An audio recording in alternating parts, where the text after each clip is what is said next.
எனக்கு என்ன தோணுதுன்னா, bypass, outer ring road, peripheral road அப்படின்னு போகிறதுக்கு பதிலாக நான் என்ன சொல்கிறேன், தமிழ்நாடு அவுட்டர் ரோடு அப்படின்னு போட்டுட்டு, இல்லை தமிழ்நாடு பார்டர் ரோடுன்னு போட்டு பார்டரை சுற்றி அப்படியே மொத்தமாக வட்டமாக போட்டு விட்டிங்கன்னு வச்சிங்கன்னா சுற்றிக்கிட்டே இருப்பானுங்க.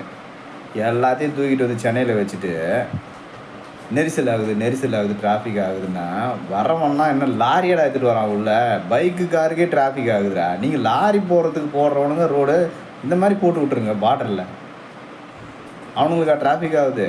லாரி எதுக்கு உள்ளே விட்றீங்க? காரு பைக்கே உள்ளே வர முடியல. இதில் மக்களால் தான் டிராஃபிக்கு, மக்களால் தான். நீங்கள் எடுத்துகிட்டு வர கம்பெனிஸை எடுத்துகிட்டு போய் அங்கே சேர்த்து சேஃபாக அவங்களுக்கு போடுறீங்க ரோடு போட்டு வாங்கிக்கிட்டு நல்லா இருங்க. ஏதோ இம்ப்ரூவ்மெண்ட் வந்தால் சரி, அப்புறம் நம்ம தான் ஒத்துக்க மாட்டோங்க அப்படின்ட்டு வாங்க.